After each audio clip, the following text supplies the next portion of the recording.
Sejam muito bem-vindos a mais um Papo Rec.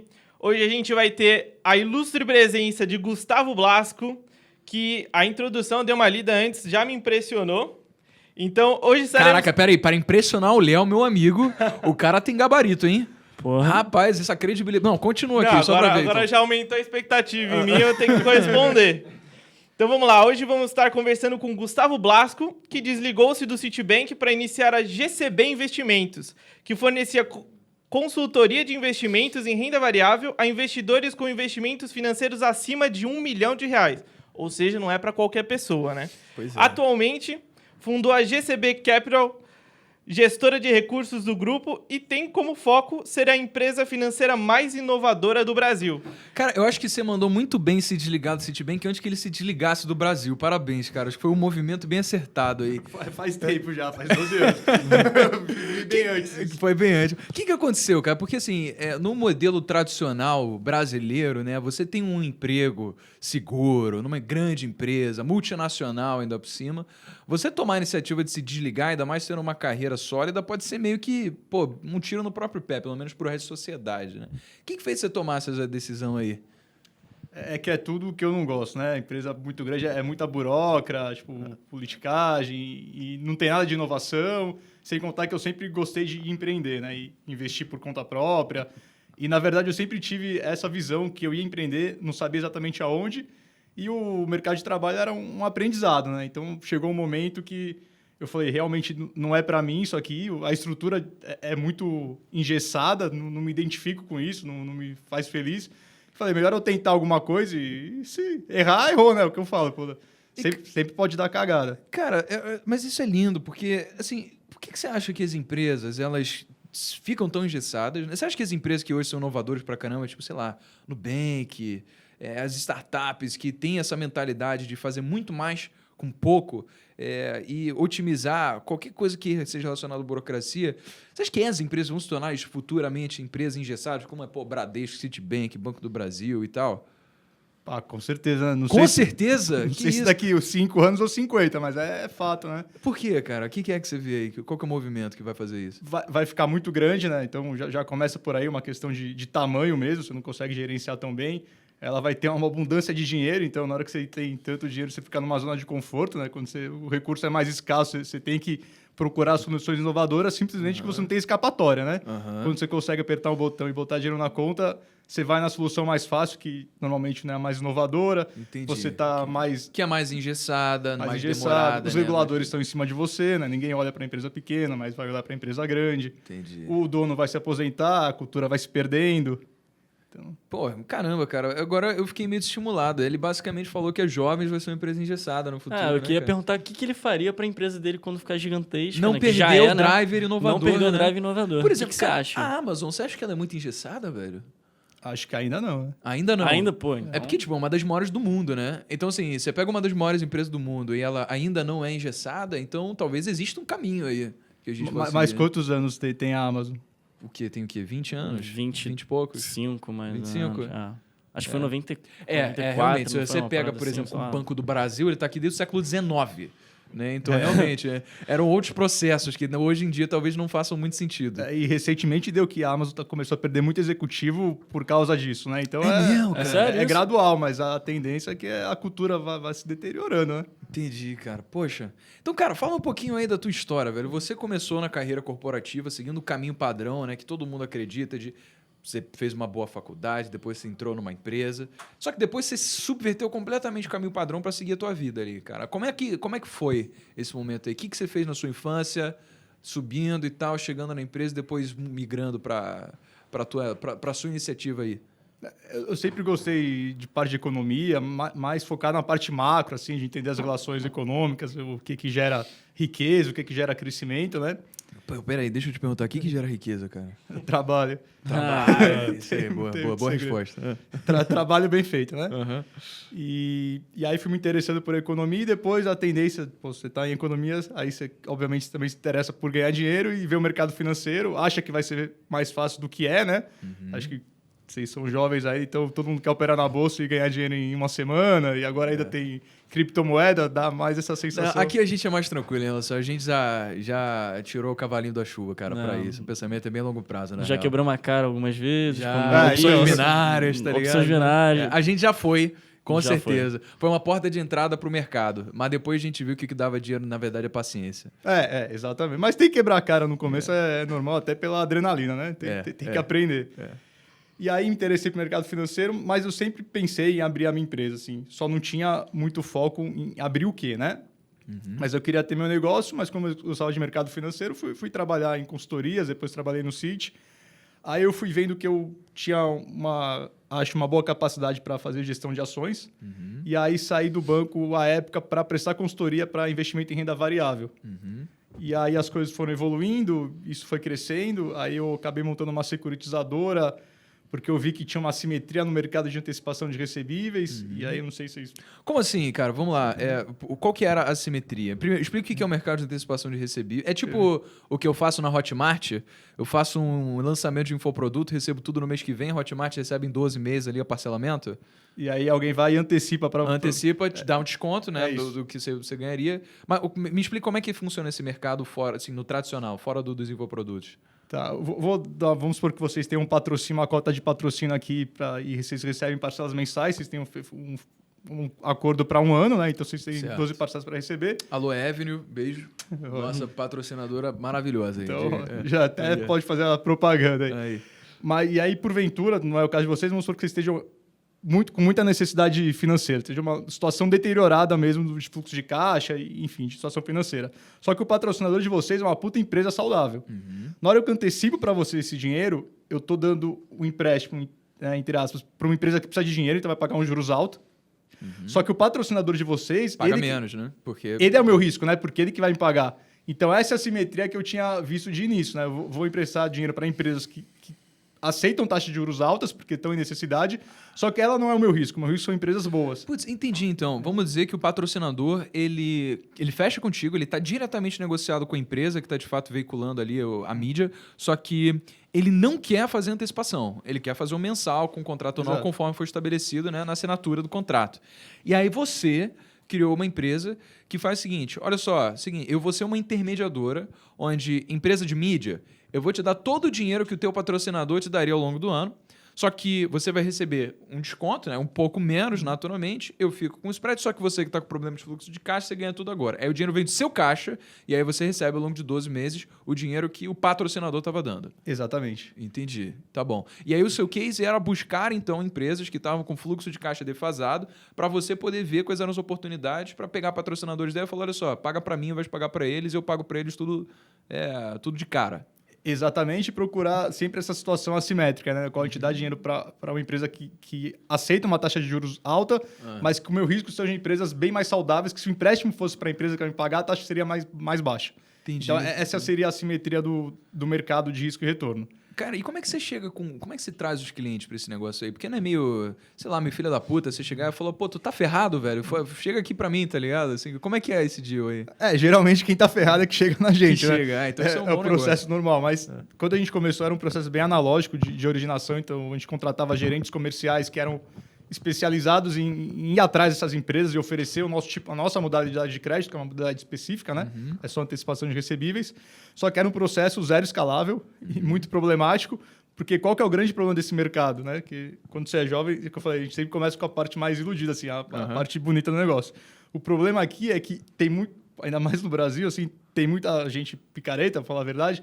E aí o que acontecia? Chegava numa empresa que tem um patrocínio para receber em 12 meses, só que ela me dava um contrato fraudulento. Nossa. O patrocínio não era aquele, então, que é o que a gente chama de nota fria, né? A gente trabalha muito com produto, né? O patrocínio foi um exemplo para ficar mais claro aqui. E é normal no mercado dar a nota fria, né? Que é uma nota falsificada de um produto que não foi vendido.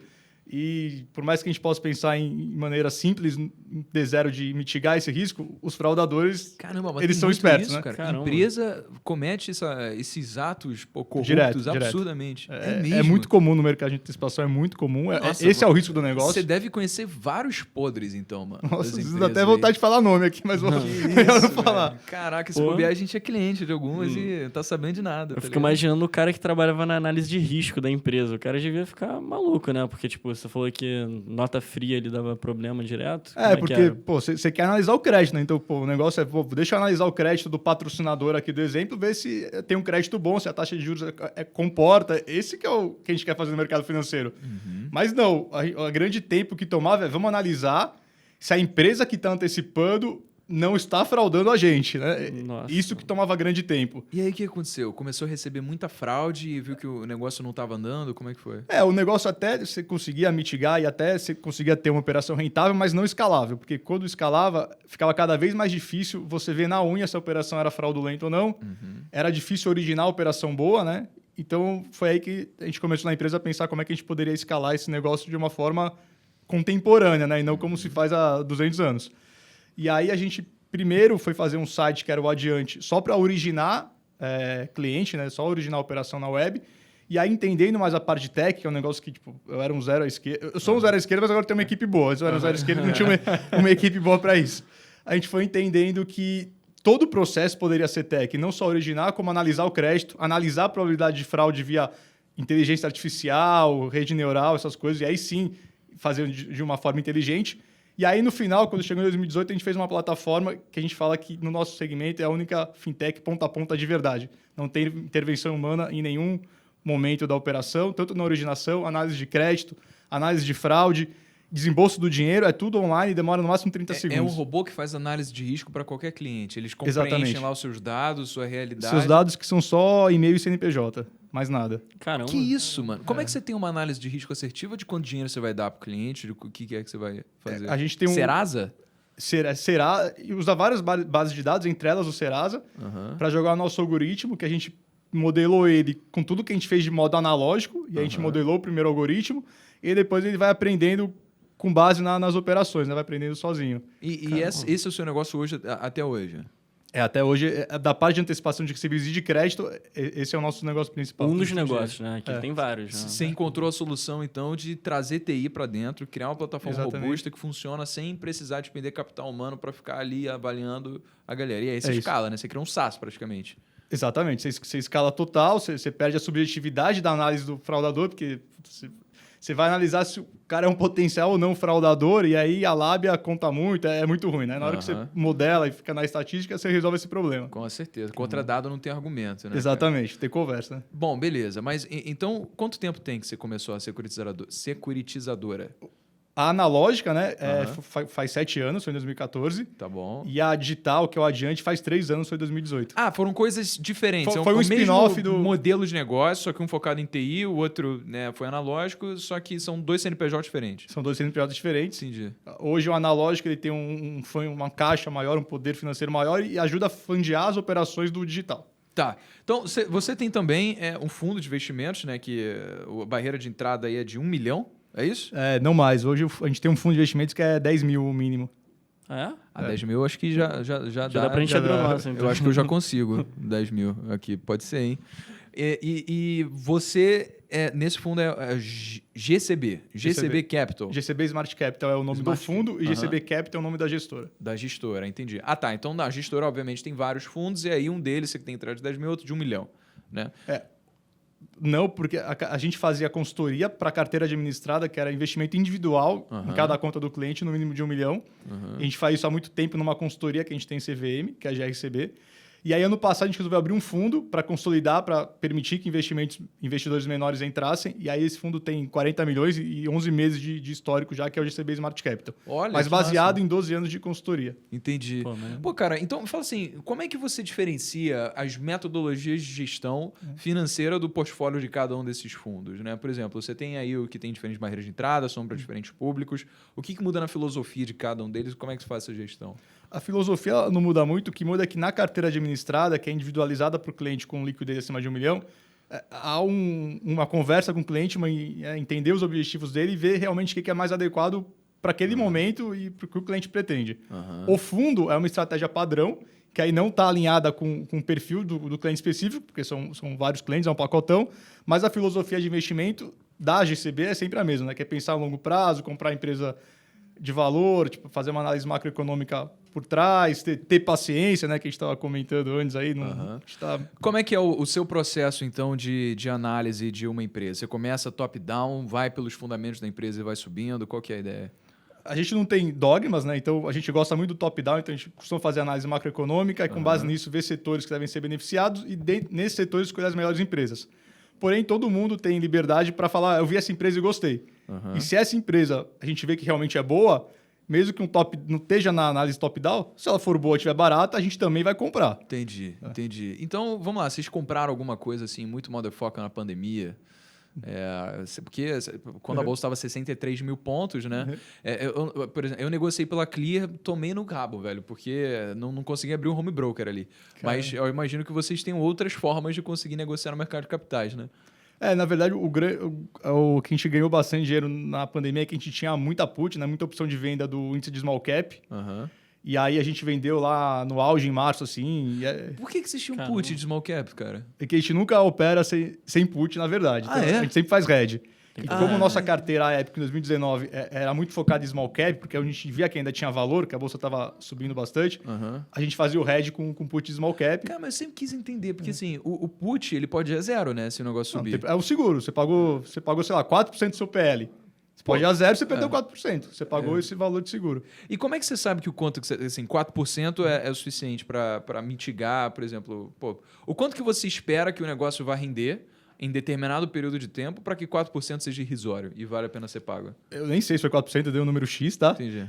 A gente tem uma meta de rentabilidade de 25% ao ano. Tá bom. E aí é com base nessa meta. E o nosso histórico mostra que a gente consegue dar. Então, com isso, a gente sabe mais ou menos quanto a gente pode Mas isso é do gastar. fundo ou é na ponta pro investidor? Na ponta, né? Então Na ponta. descontado É o ADM e performance. É mesmo? 25 Caramba. já descontado? É. Que isso? Tá fazendo um pitch de vendas pra gente aí. Pedrinho, cara, pô. O mínimo baixou agora. Baixou. Mano. Não, mas então, vamos lá. Porque eu sempre quis entender, num primeiro momento, quando eu comecei a estudar sobre opções, não fez nenhum sentido. Obviamente faz agora. Eu vou te explicar por quê. E eu vou te explicar porque pode ser dúvida de muita gente também. Vamos lá. Você tem um case de uma empresa que você analisou com o maior carinho e você tem muita confiança de que o futuro, não só do Brasil, do mundo, precisa daquele produto e serviço que ela está oferecendo, que a empresa ela é boa operacionalmente, que ela tem um prospecto de sucesso no longo prazo aí.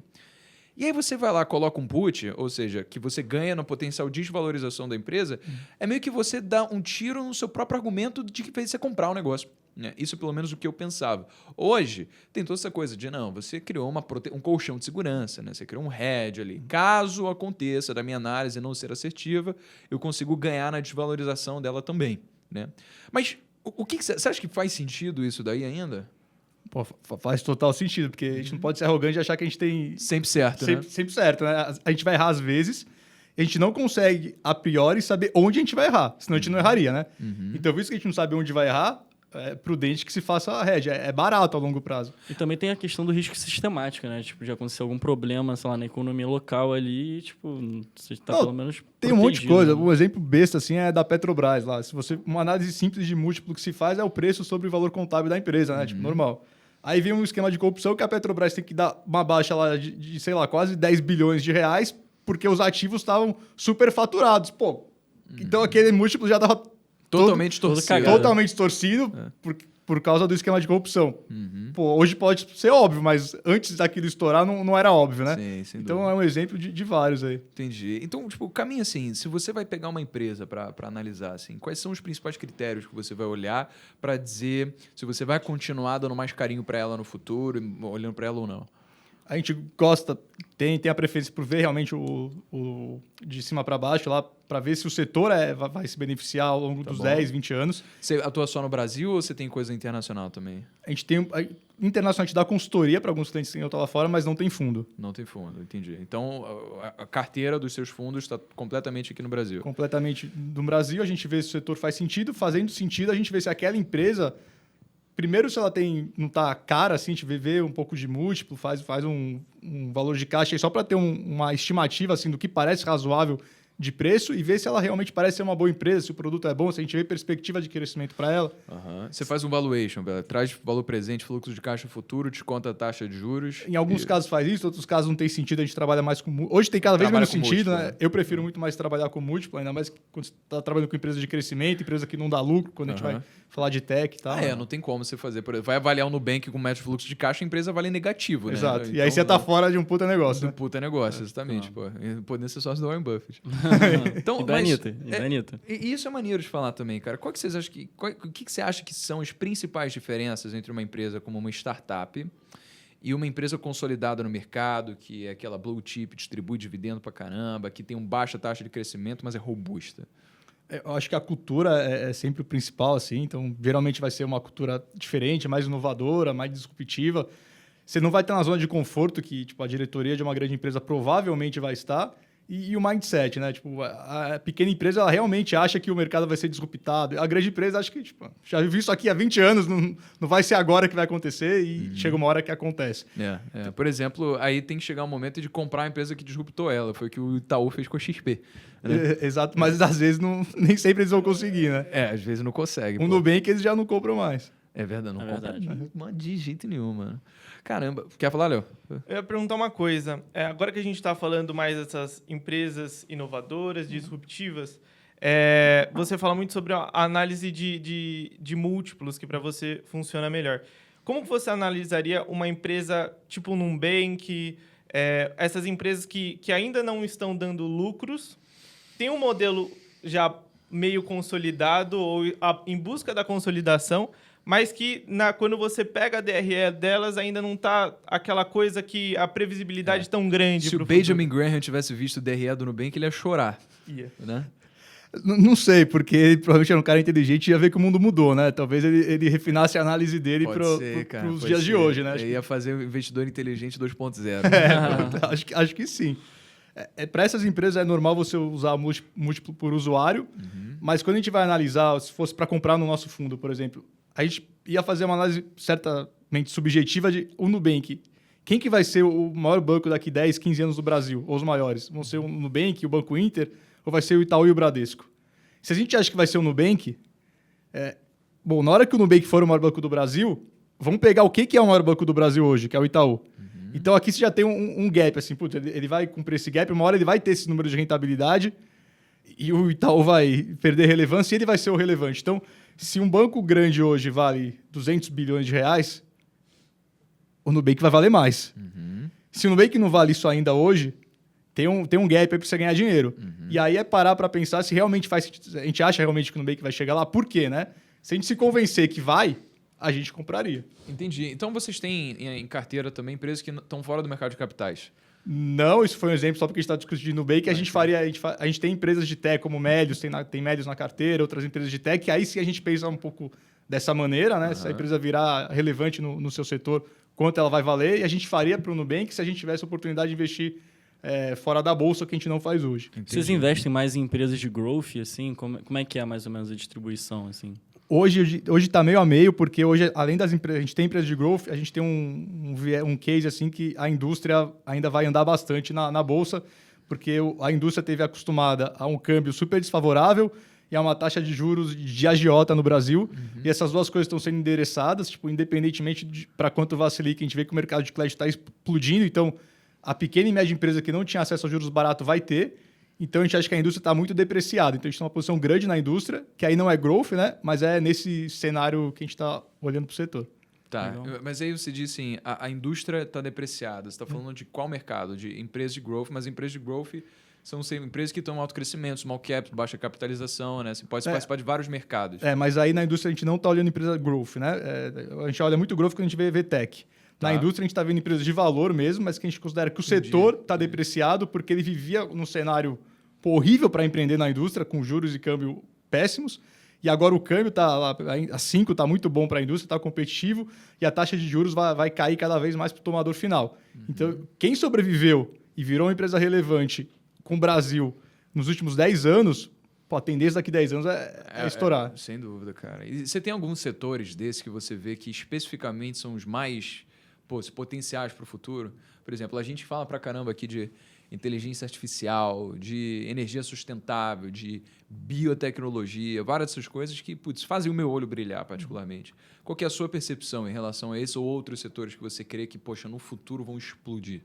A médio prazo, acho que é o setor que a gente está tanto com a Adiante quanto com uma outra fintech, depois a gente conversa mais, que é o PRBR, que é o Fintech as Service, né? Então, toda empresa ela vai virar um mini banco, uma mini fintech, e ela vai precisar de empresas por trás que provam esses serviços para ela. Então, hoje, a gente, no Adiante, por exemplo, a gente pluga com várias empresas que querem ofertar antecipação de recebíveis para a base de clientes PJs dela. Então, a empresa oferece antecipação de recebíveis como se ela estivesse oferecendo, mas, na verdade, por trás é o Adiante.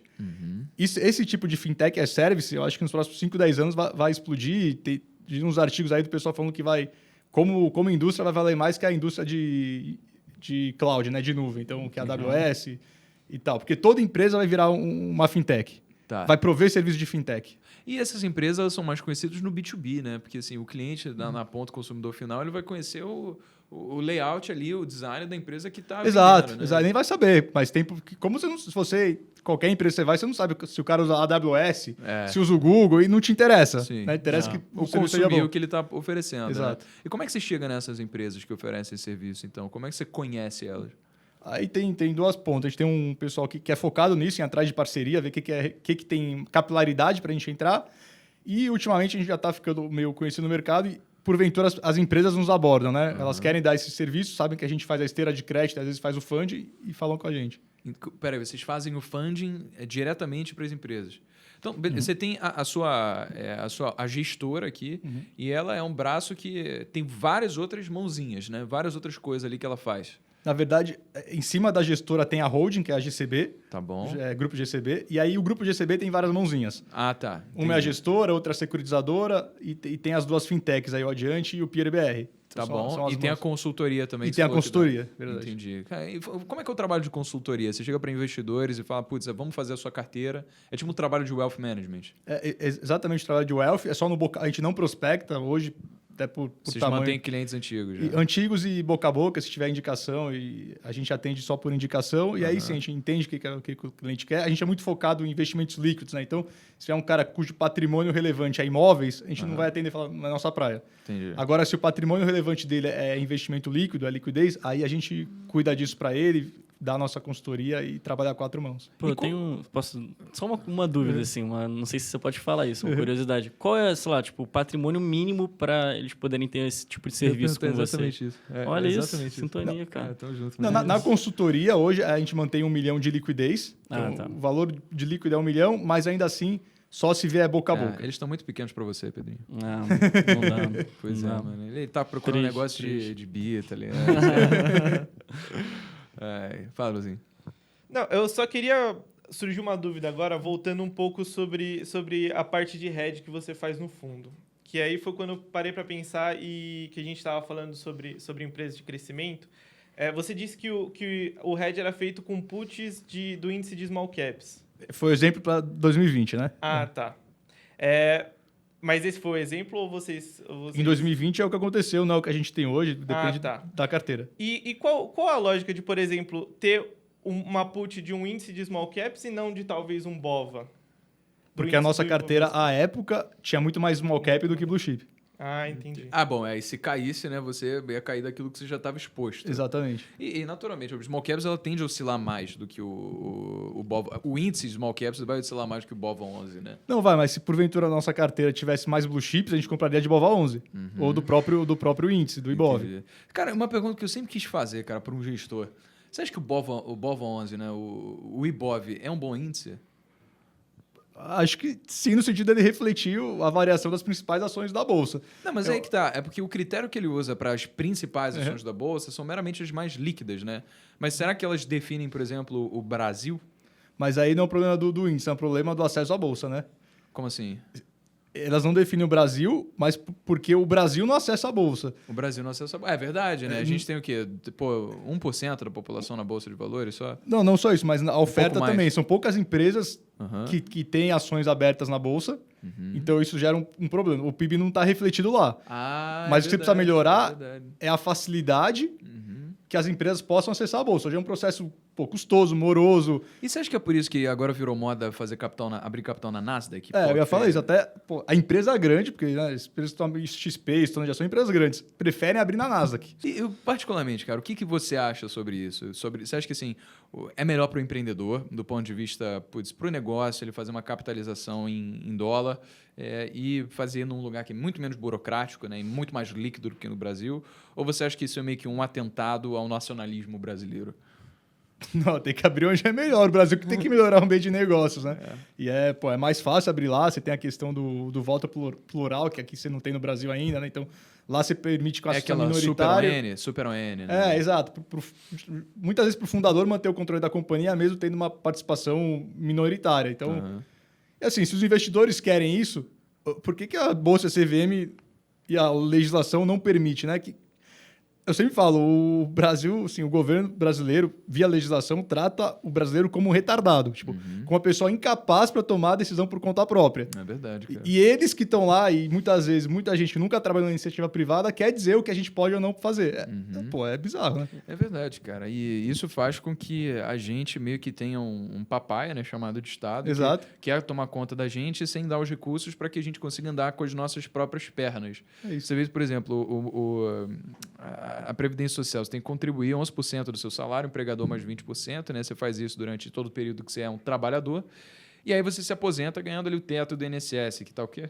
6 mil e pouco. 6 mil reais, 6 mil alguma coisa. 6 mil alguma coisa. E só que se você ganha, tipo, 3 mil reais por mês, por exemplo, em média na sua vida inteira, que é tipo média do brasileiro, acho que é acima da média até nesse bobear, isso vai ser algo...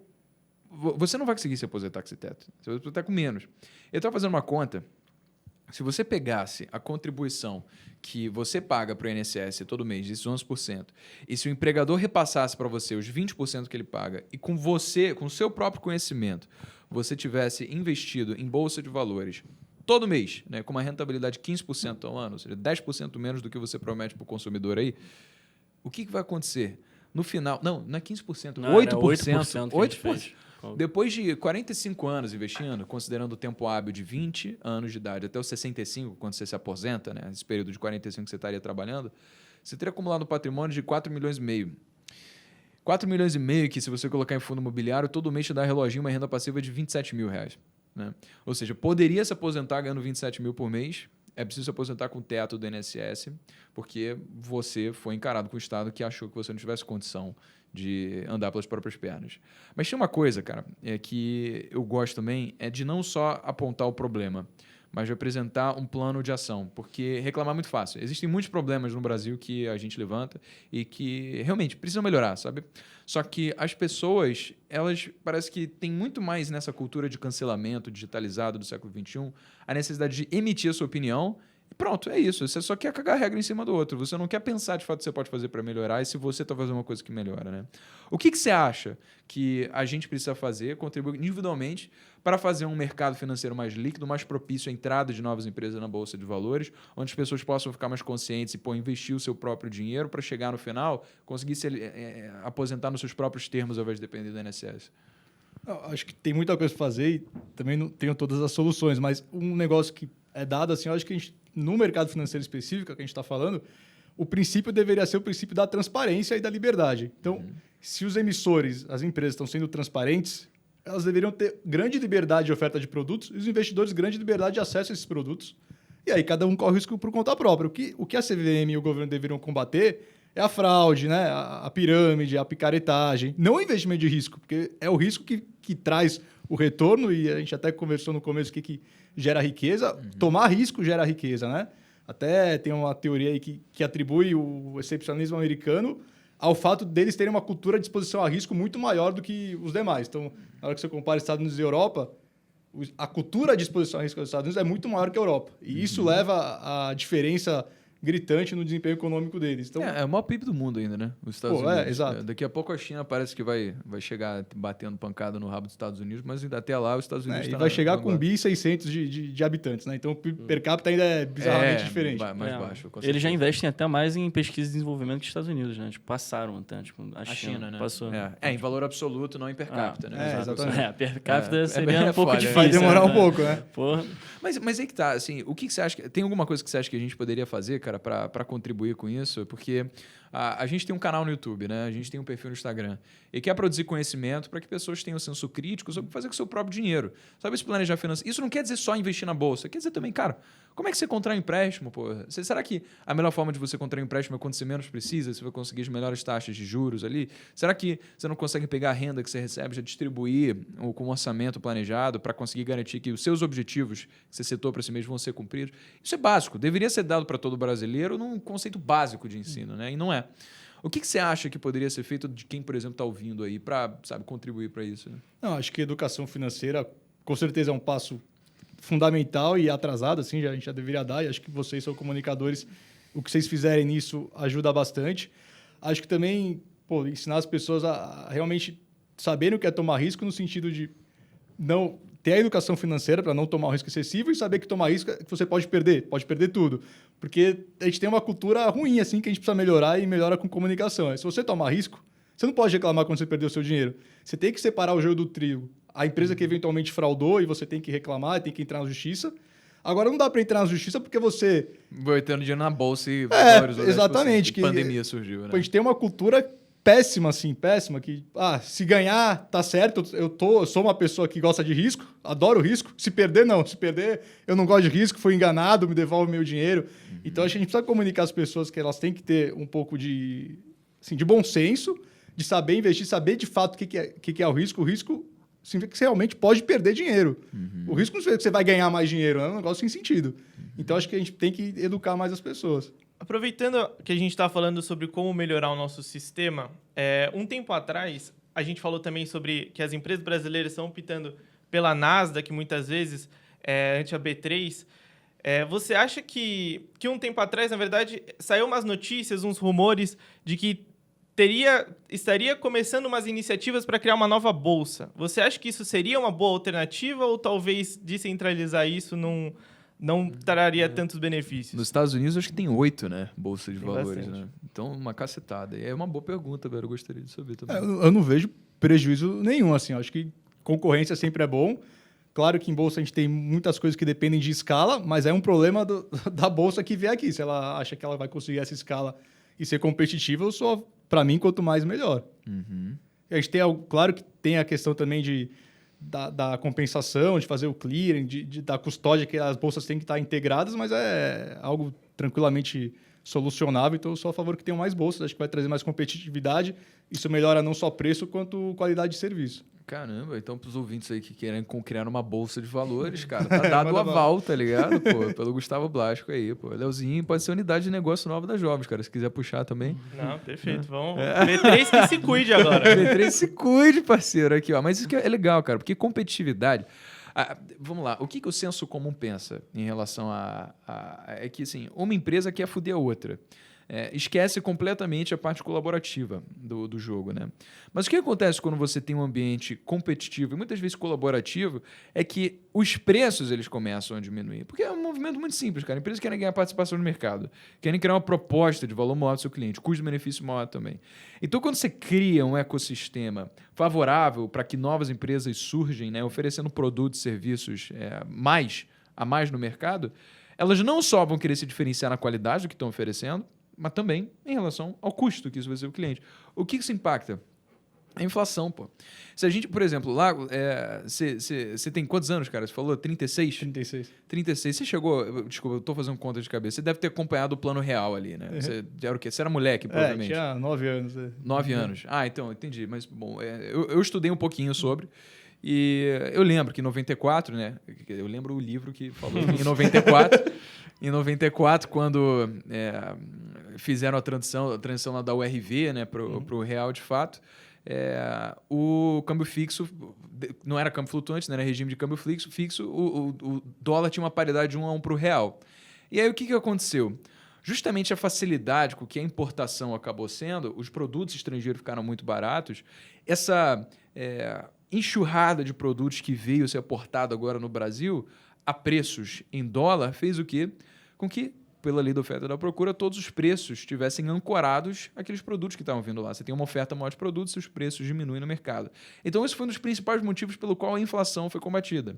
Se a gente cria, por outro lado, um ecossistema árduo, né, difícil, com atrito em relação à facilidade de novas empresas surgirem, oferecendo novos produtos e serviços no mercado, você concentra o poder de barganha em poucas empresas, né? Você cria monopólios em sua essência. E monopólio por monopólio, eles podem aumentar o preço o quanto quiser, oferecendo produtos que não são competitivos, não são produtos de qualidade, o que na ponta prejudica quem? Os consumidores. As pessoas que estão, de fato, gastando dinheiro, pô. Inclusive, lá nos Estados Unidos teve um caso de uma empresa chamada Valeant, que é uma empresa de medicamentos. Cara, a empresa faz medicamento para nego que tem, pô, sei lá, Parkinson, mano, câncer. Quanto é que custa a sua vida? A empresa sabe disso, precifica, pô, às vezes tem medicamentos que custam milhares de dólares, sabe? E isso fere meio que um princípio ético. Mas por quê? Porque eles têm a patente do negócio. Então, assim, existe uma série de coisas que até lá nos Estados Unidos acaba prejudicando com que a iniciativa privada consiga entrar no mercado de ampla concorrência e permitir com que esses produtos sejam bem recebidos pela população. Que os monopólios, eles acabam sendo esses drivers não de enriquecimento, mas de engessamento da sociedade, né? É diferente, por exemplo, um monopólio como o Google. O Google, isso eu quero abrir para você responder, cara. O que você acha? Assim, o Google é uma empresa que tem tantas iniciativas, tem um braço de buscador, tem de venture capital, ele tem milhares de outras empresas que ele compra. Você pode pensar, caraca, velho, é uma holding que tem metade do PIB do mundo, saca?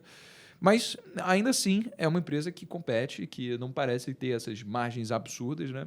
E não fere princípios éticos. O que você acha que uma empresa precisa ter, cara, para colocar sempre assim a parte ética no primeiro momento, ao invés de a parte do vou oferir lucros, independentemente do que isso faz para quem está consumindo?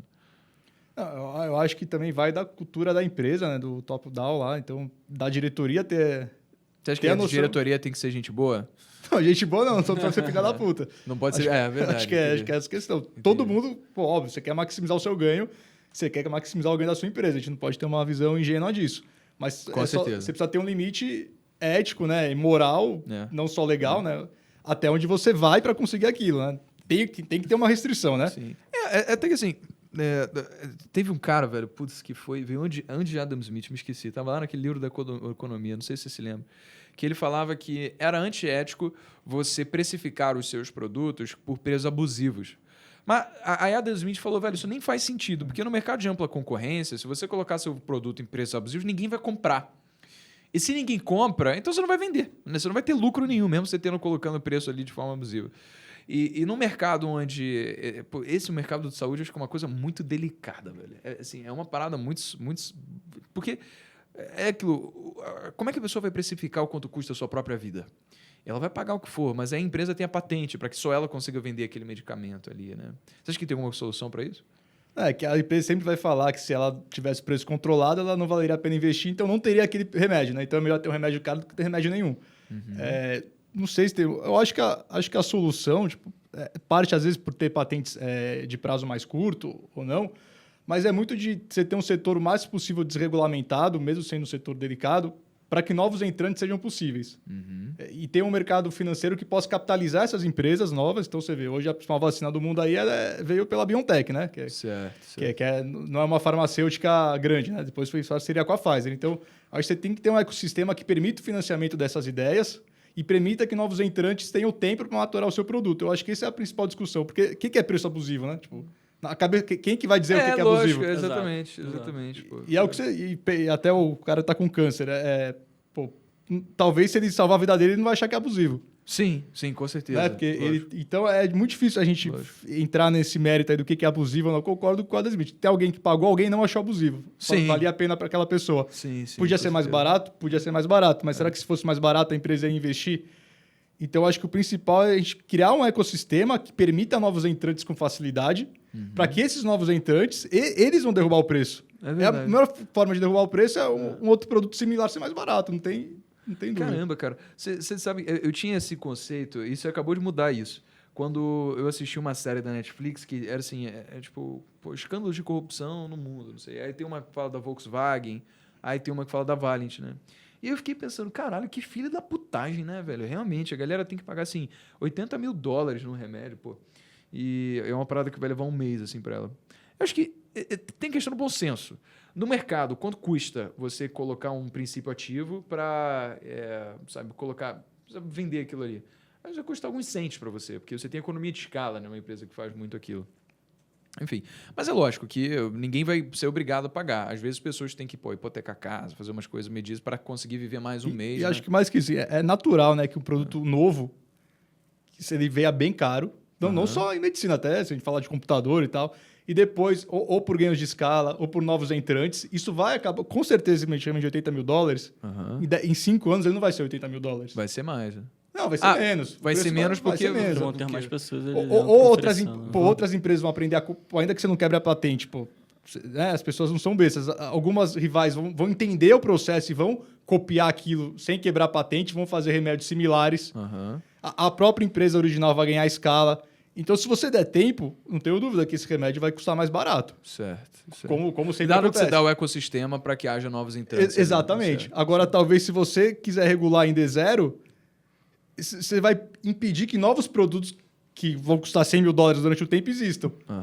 E aí o produto, tudo bem, vai custar $100 mil 5 anos. E não vai ter produto, é não verdade. vai ter produto. Aí não vai ser nem o cara que se fode para pagar. Vai ser ninguém poder ter possibilidade de pagar. Vai ter câncer e foda-se. E tá foda-se, isso. é verdade. Posso fazer uma pergunta um pouco polêmica, assim, não é muito polêmica, um pouco, tá? Se você não quiser responder, Coisa tô tranquilo. Não, um pouquinho, assim.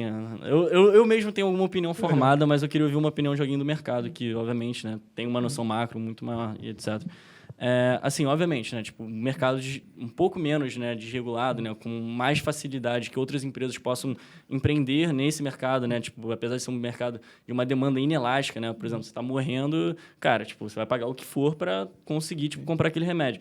Você acha que faz sentido, né, porque teve aquela questão, né, lá nos Estados Unidos, o mercado de saúde, né, é um mercado muito caro, né, então poucas pessoas têm acesso, né, tipo, à saúde. A gente sabe que, tipo, no Brasil seria a mesma coisa se não existisse, né, tipo, o SUS. Subsídio, né? Que apesar, né, de ser, tipo, de graça, né, entre aspas, nada é de graça, né, mas, assim, apesar de ser, tipo, acessível às pessoas, a gente sabe que mesmo assim as pessoas não têm acesso, porque, tipo, uma fila gigantesca, o cara não consegue e acaba morrendo na fila. Mas se você comparar, sei lá, tipo, o mercado de saúde, né, tipo, que não existe, né, no caso, mas, tipo, lá na Inglaterra com o dos Estados Unidos, você vê que, tipo, tem uma grande diferença, né? As pessoas têm acesso à saúde, etc. E eu não sei, né? Aqui também vai do meu parecer, eu não sei se realmente faz sentido ser, né, tipo, público ou privado. Mas tem aquela história, né, de que acho que, se eu não me engano, foi a Amazon e o Warren Buffett, eles iam investir para criar uma empresa no ramo de saúde lá nos Estados Unidos. E aí, pô, as ações das outras empresas caíram, porque, pô, a Amazon entrou, o Warren Buffett entrou, pô, fodeu. Meu negócio foi destruído agora, né? Entrou a Amazon e não deu certo, né? Eles meio que pararam por conta disso. Eu queria saber de você, o que você acha disso? Você acha que, tipo, o setor de saúde, né? Obviamente, existem vários estudos sobre isso, né? É mais opinião, mas o setor de saúde, por mais que seja, né, tipo, desregulamentado, que você possa ter novos entrantes ali, que possam quebrar patente em menos tempo, etc. Você acha que faz sentido ter, sim, um investimento público num sistema de saúde, tipo, universal, entre aspas?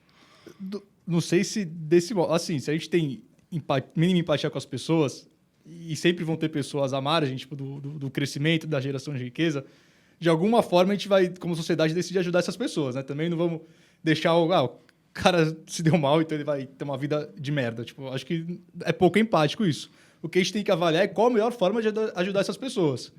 Que eu dou muito exemplo da escola, né? Tipo, pô, todo mundo tem que ter educação, mas precisa estar todo mundo numa escola pública ou poderia ter todo mundo uma bolsa para estudar na escola privada que quisesse?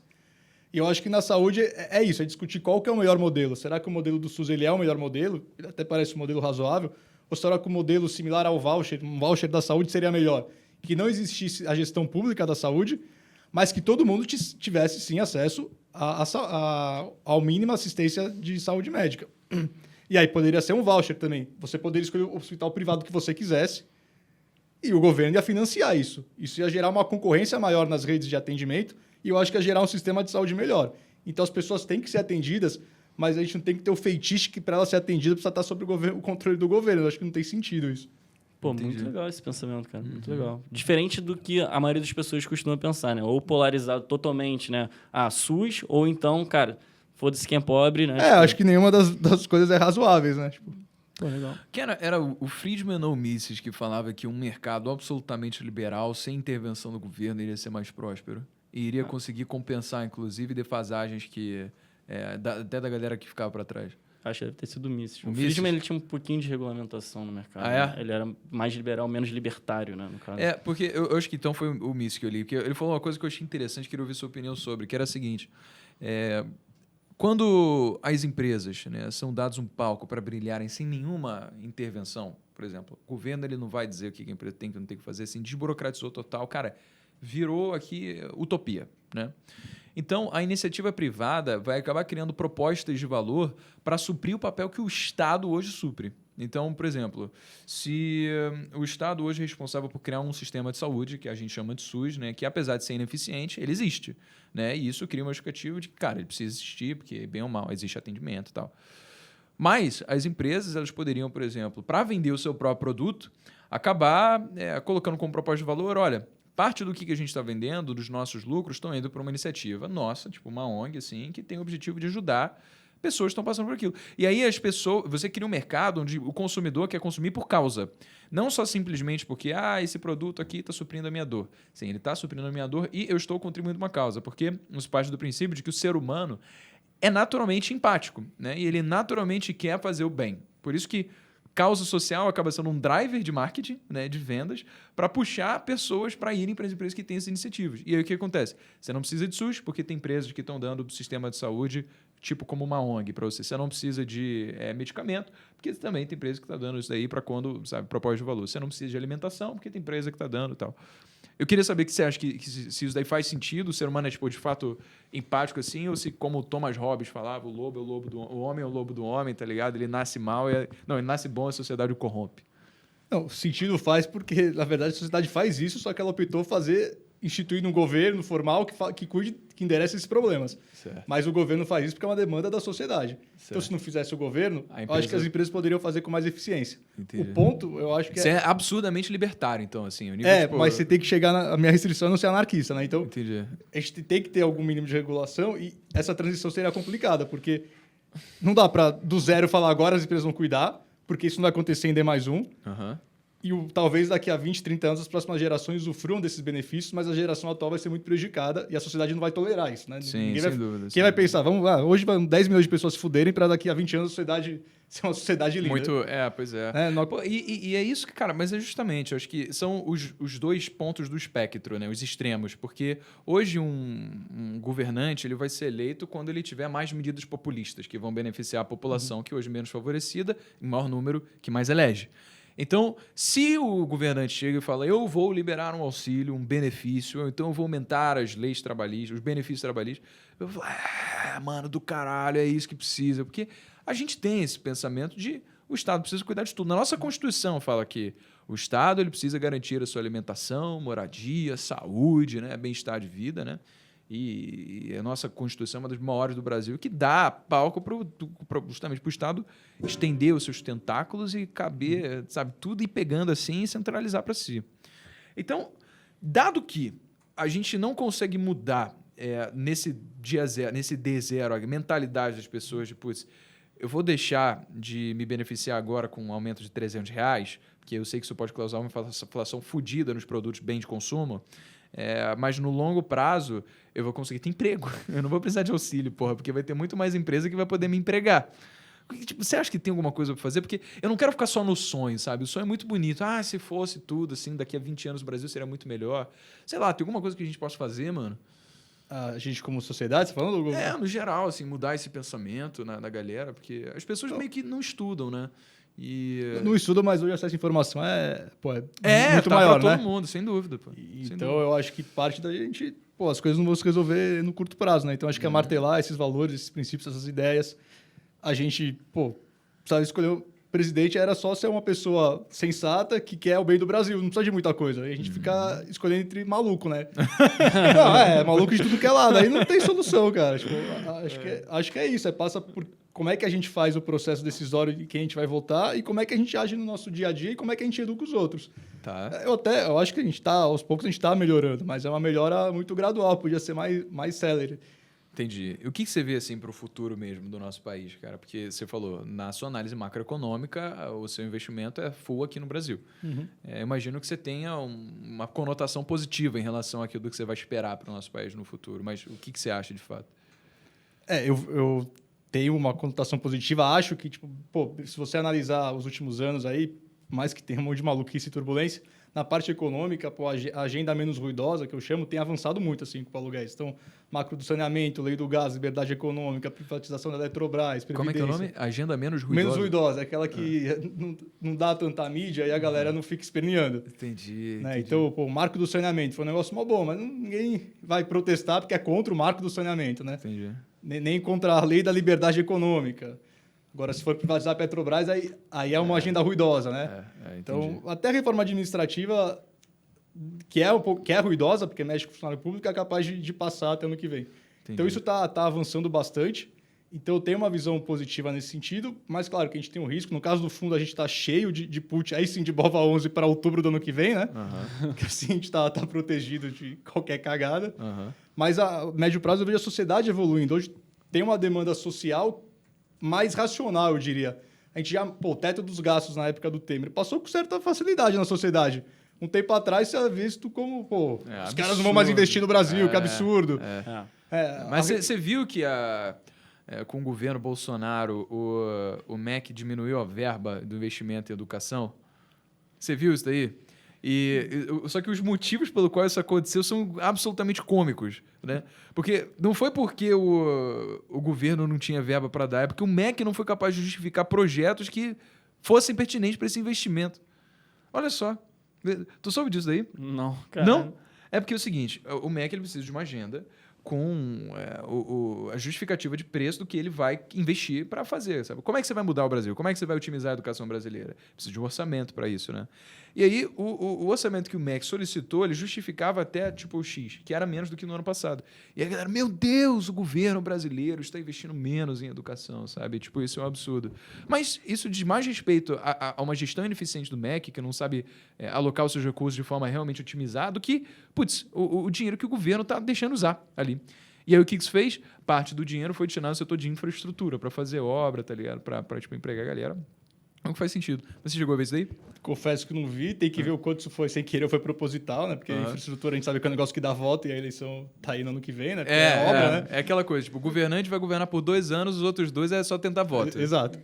Mas, de qualquer forma, assim, o orçamento da educação nem é tão baixo, assim, visto o tamanho da nossa economia. O negócio é fazer de forma racional, otimizada, né? Fazer um negócio bem feito, né? A parada da educação é que, se comparado aos outros países da OCDE, o Brasil ele investe acho que 3 mil e poucos dólares per capita, né, por aluno no ensino público, enquanto os outros países são tipo 9 e pouco. Mas o PIB per capita é muito maior, né? Muito maior. Só que aí se você... A dificuldade em interpretação não está nem aqui. Está na discrepância do ensino privado. Que enquanto a média deles é tipo 16 mil dólares para o ensino privado, a nossa é 14.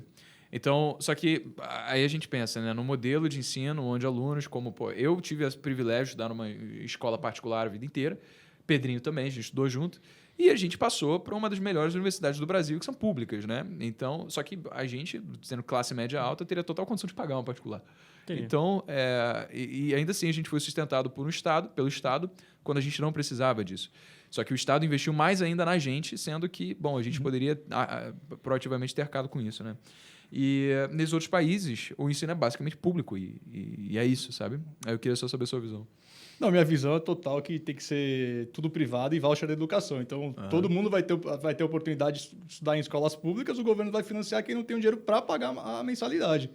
Mas não tem essa de você entrar na pública, não deveria existir a pública. Então, você... O governo subsidia a pessoa, tipo, por exemplo, ao invés de dar cota para a universidade pública, o governo vai subsidiar alguém para estudar numa privada. É isso. Tipo, faculdade, escola, creche, tudo. Basicamente terceirizar, né? Tipo, você tem um voucher, você coloca na mão de quem, tipo, tá ali para fazer a coisa acontecer, sabe? Porque o governo tem que saber sobre educação. Exato. Quem é o governo para saber? E aí, isso é uma parada até meio socialista. E você mesmo acabou de falar um negócio. Por exemplo, o MEC é do governo. E o próprio governo não investiu no próprio governo, se você parar pra pensar, tá ligado? Porque o governo foi ineficiente, tá ligado? Tipo, olha isso. Alguém acha que uma instituição privada ia deixar de investir um dinheiro que tivesse na mesa? É, Não ia, né? não ia, cara. Não ia mesmo. E aproveitando isso que a gente está falando dessa questão, a gente falou um pouco antes sobre governança, agora a gente está falando mais sobre coisas sociais da sociedade. Essa pauta tem sido muito constante, que eu tenho visto, para falar sobre investimentos, o famoso ESG. Isso para vocês, no fundo, vocês levam já em consideração, pensam em ter um fundo virado para essa parte de ESG, de meio ambiente, governança e essa parte social? E como você enxerga essa nova iniciativa de que cada vez mais fundos estão adotando esses critérios para, pelo menos, estar de acordo com, talvez, o futuro da nossa sociedade? Isso vai na linha do que a gente já falou, da sociedade resolver as coisas independentemente do governo. Então, a sociedade demanda certas... Apesar do governo. Apesar do governo, a sociedade demanda, a sociedade resolve sem precisar do governo interferindo. No fundo, a gente não trabalha com esse critério, assim, a gente é bem objetivo. O objetivo do fundo é ganhar dinheiro, a gente não tem essa pauta lá dentro da empresa, mas indiretamente isso acontece, porque, por exemplo, a gente não investe em Petrobras, porque a sociedade está demandando outro tipo de combustível, então não faz sentido a gente investir numa petrolífera. A gente não tem uma restrição, não vamos investir porque é poluente. Vocês mas não devem ter PetroRio também, então. Não, mas não vamos investir porque empresas poluentes não têm futuro. Então, isso acontece de forma indireta, mas não tem uma restrição de investimento formal da nossa parte. Então você comprou um BDR da Tesla ali, né? Tipo um TSLA 34... Porque... Tu tem preço, né?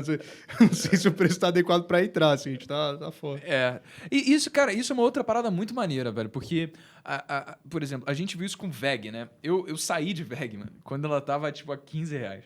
Só que eu tinha entrado muito antes, quando ela tava 8, sabe? Isso tem anos, obviamente. Foi 2018, assim. Aí eu falava, todo mundo falando que o preço tá um absurdo, o VEG. Tá múltiplo de 20 e poucos, né? O PL. Absurdo, vou sair desse negócio aqui. E aí, a parada não só subiu até 70, fez split e subiu até 80 de novo. Eu fiquei, meu Deus, o que é preço? Né? Qual que é o sentido de ficar analisando de fato assim, se tá caro, se tá barato? Se a própria percepção futura do mercado, com mais um prospecto da empresa gerar mais resultados, assim, é muito maior do que aquele simples momento que você analisou aquilo e já achou que estava caro. Como é que qual que é o limite, tá? De onde você pode entrar por preço? Assim, primeiro a gente precisa ter a vontade de acertar tudo, né? A gente precisa só acertar o suficiente para ganhar um retorno bom no longo prazo, né? Tem coisas que a gente vai deixar de fora, tem coisas que a gente não vai comprar, tem coisas que a gente vai vender na hora errada. Mas o ponto é que tipo, o múltiplo do presente é uma foto, né? O que você tem que tentar avaliar é como é que vai estar a empresa a longo prazo e aí sim ver a forma que ela vai estar no longo prazo, se o múltiplo de hoje é um múltiplo compatível ou não. Às vezes você vai achar que mesmo assim o múltiplo está alto, ou às vezes você vai achar, não, o múltiplo está alto hoje, mas em 10 anos a receita dela vai ser 20 vezes maior. Se a gente levar em conta que a receita dela vai ser 20 vezes maior, esse múltiplo de hoje é adequado para uma empresa que fature 20 vezes mais do que fatura hoje. Tá. Você tem que levar sempre em conta o longo prazo, ver qual que é a sua expectativa de longo prazo e trabalhar o múltiplo visando o longo prazo. Entendi. Eventualmente você vai vender coisa... Entendi. Antes. E aí, no caso da Tesla, você acha que não justifica o prospecto de crescimento em relação ao que ela está sendo negociada? Não, sincero, não tenho opinião formada, porque eu precisaria avaliar com calma. Só que assim, já está ficando num preço, assim, pelo valor absoluto até, pelo que subiu, você fica com o pé atrás, né? É estonteante. Você fala, é abismal a parada. Mas é isso que estão falando, assim, tanto em relação à Tesla, quanto em relação ao dólar. Fala, meu Deus, o dólar nunca para de subir, sabe? Tipo, eu falo, não, eu não vou entrar porque agora o dólar tá caro. Putz, o dólar tava caro. Mano, eu juro você, eu fiz um vídeo lá falando da Evan a primeira vez, foi em novembro de 2018. Eu lembro, não, novembro de... Putz, foi 2019. Eu lembro exatamente da cotação do dólar, que eu mandei o primeiro TED lá pra Evan. Foi 3,70. Depois subiu para 4,20. Quando bateu pandemia, chegou a R$6. Né? E durante todo esse tempo, a única constante que eu vi foi, eu não vou entrar porque o dólar tá caro. Né? Então, tipo, até que ponto a gente realmente consegue dizer se alguma coisa tá caro ou barato, com base num... Assim, sei lá, a gente vai ser pautado com achismo ou existe alguma métrica em específica que a gente possa sempre acompanhar para dizer que não, agora sim faz sentido? Não, você tem uma subjetividade e até um conhecimento. E tem pessoas que têm mais talento assim para ver o que vai acontecer e para avaliar a empresa do que outras. A gente pode ser Senão todo mundo ganhava dinheiro de forma muito fácil. Não tem uma métrica única, objetiva. Vamos seguir isso aqui e todo mundo vai ganhar ganhasse dinheiro. dinheiro de forma fácil, ninguém ia ganhar dinheiro, porque todo mundo Você ia matou, saber. é isso. Ia todo mundo fazer, pronto, acabou o alfa aí da estratégia, né? Então, a gente tem que estar sempre... Você tem que estar sempre atrás do mercado, ver as coisas antes e ter alguns princípios. Então, a gente gosta de empresa que realmente o setor vai ser beneficiado, na nossa visão, e o quanto a gente vai acertar os setores beneficiados ou não, é o que vai fazer a gente, lá na GCB Capital, ganhar dinheiro ou não. Então, uma coisa que a gente vem comprando há muito tempo é o crescimento do mercado doméstico. Aham. Desde o junho do ano passado, a gente considerou que a crise ia ser passageira, que com as loucuras ou não aqui, uma hora as pessoas iam estar vacinadas, não é possível que a gente ficasse sem vacina o resto da vida, e isso ia ser resolvido e, e a economia aqui ia crescer bem mais forte do que o previsto. E agora, pô, deu 15 dias para cá, todo o mercado começou a falar em PIB crescendo 5, 6, 7% esse ano. Como a gente tinha visto isso há 12 meses, aí nosso fundo esse ano começou a porrar. Então, você tem que estar sempre atrás da curva, não tem... Se você não conseguir, você não pode ser gestora, é a vida. E você tem alguma, assim, tipo, alguma recomendação final para a galera em relação a aprendizados de vida, filosofia de investimentos, alguma coisa que, poxa, pelo seu trabalho e pelo que você quer deixar para o mundo, você acha que seja pertinente não sair do podcast sem passar? Responsabilidade grande. A única coisa que eu falaria é pro pessoal realmente é trabalho e longo prazo e paciência. Trabalho longo prazo. E tem muita sabedoria nisso daí. Aquela famosa dinheiro só vem antes do trabalho no dicionário, né? Tipo, depois... Exatamente. Então, cara, eu ia te perguntar uma coisa antes da gente fechar aqui. Você é um cara que, pô, parece ser uma pessoa bem liberal, assim, né? Tipo, pensar pouco no Estado e mais, tipo, realmente no desenvolvimento das empresas, né? No empreendedorismo, etc. Cara, o que você acha do mercado cripto, assim? Porque é um mercado, né, totalmente regulado, né? Atualmente, né? Um cara, ele consegue... mudar o mercado por meio de um tweet, né? Tipo, então a gente vê, né? O Elon Musk tweeta um negócio, Bitcoin sobe, Bitcoin desce, Dogecoin sobe, Dogecoin desce. O que você acha desse mercado? Você investe nele, tipo, pessoalmente? Eu não sei se você pode falar isso. Não, né? pô, nem deu para falar, mas a outra fintech que a gente tem, ela trabalha com investimentos alternativos, a gente até começou a vender criptomoeda lá e alguns tokens e tal. Qual é o nome dela? É a É PeerBR? PeerBR, Quer falar um pouco mais sobre ela, tipo, rapidamente?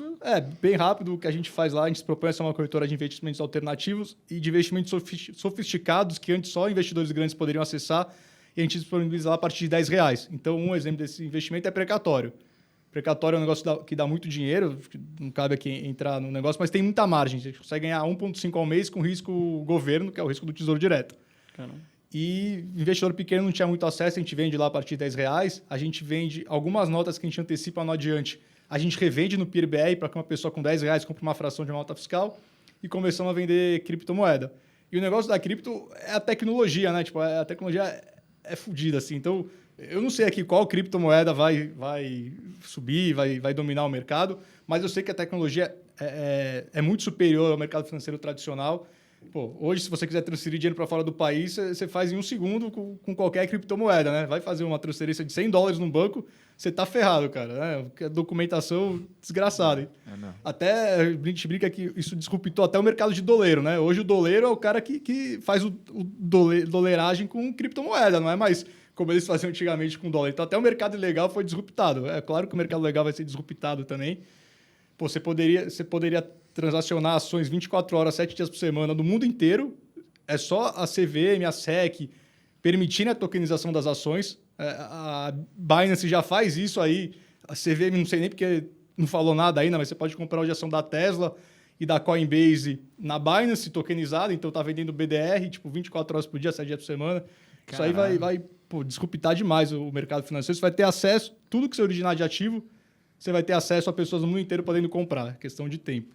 Mas então a PeerBR é uma empresa tipo DeFi, tipo, que vocês trabalham com... A gente não trabalha com DeFi ainda, a gente está com... Se alguém quiser, com vaga em aberto lá para quem entenda mais disso do que a gente, para tocar essa área de DeFi, porque o futuro que eu vejo de originação de ativo é DeFi. Um exemplo simples para terminar, a gente quer no PeerBR deixar custodiados as criptos e dar empréstimo lastreado na posição de criptos do usuário.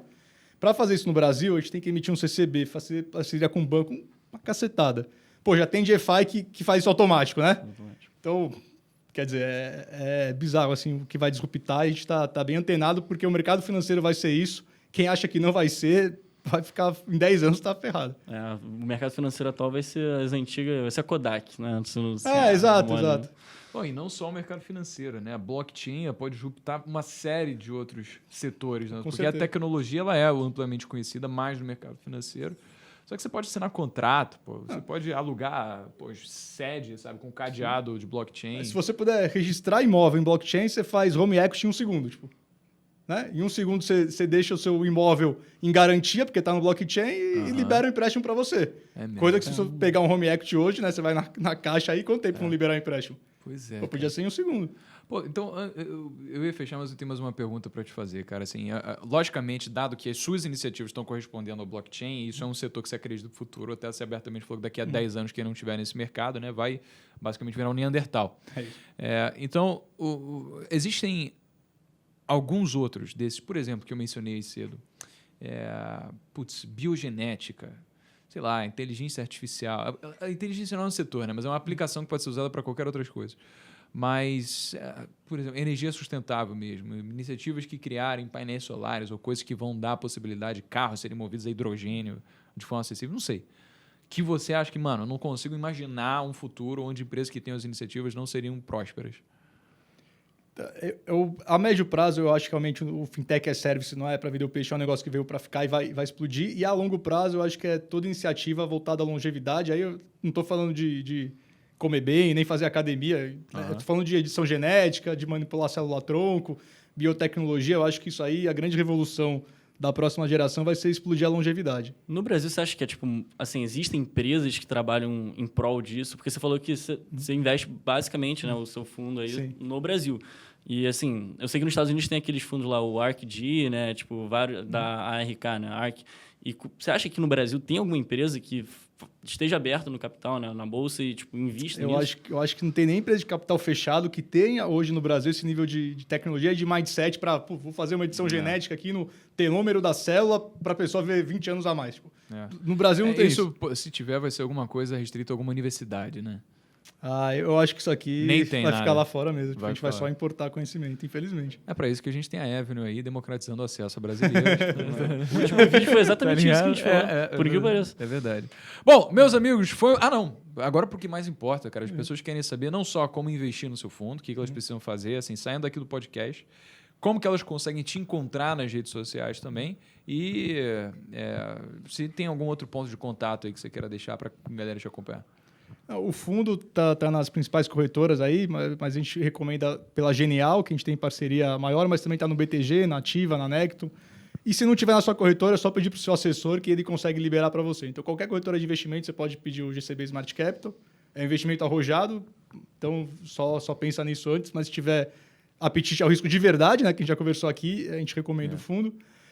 As redes sociais, você procura Grupo GCB no Instagram, LinkedIn, Facebook, e a gente está atrás de muita gente de tech, então universitário aí que seja programador, também pessoal de estatística, a gente está com 20, 30 vagas em aberto e está difícil de preencher, então para a gente o mais importante são pessoas. Né? No final, tudo são pessoas, né? Mesmo a parte de tech são pessoas. Então, quem tiver a cultura empreendedora, pensar grande, gostar de tomar risco, procura nas redes sociais, no LinkedIn, se inscreve nas vagas lá. Pô, e Gustavo não faz os stories falando, gente, aqui meu café da manhã, eu estou com um shake de proteína, né? Não faz não? Malhando de manhã. A gente está até trabalhando aí para ver se começa a fazer um pouco mais, mas tem um perfil mais reservado. Estou né? trabalhando para ele fazer mais isso daí. Eita, rapaz. Vai virar social media. Vai virar influencer. Isso eu acho que vai ser difícil. Mas a gente tá atrás de equity também para as nossas fintechs, a gente está fazendo uma boutique de M&A terminando o valuation, modelagem aí também para tanto para o adiante, para o PIRBR, captar um valor já expressivo, porque a gente faz fund muito com investidor privado, a gente já captou bastante dinheiro de investidor privado, mas a gente quer agora pegar de um fundo institucional, um VC, um smart money aí para as fintechs. Que legal, cara. Ou seja, para as outras iniciativas que você tem debaixo da holding. O adiante PIRBR.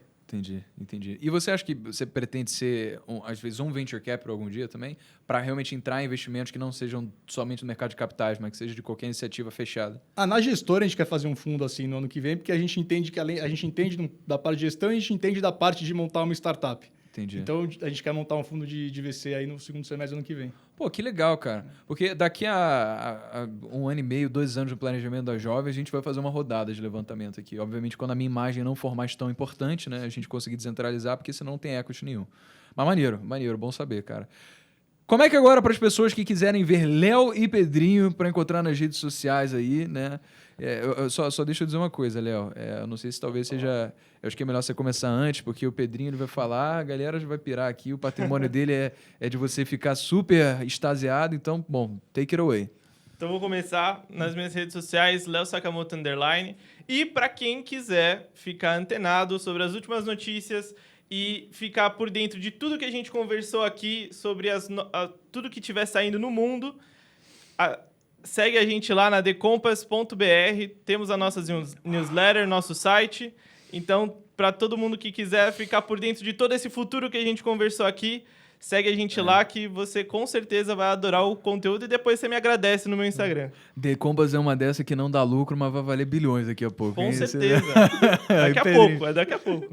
Fala aí, mano. E o meu, né, tipo, a galera tá já ouvindo aí, Pedro para Campos, @Pedro para Campos, tudo junto, muito fácil. E, cara, só um adendo, né, uma última coisa que eu quero dizer aqui.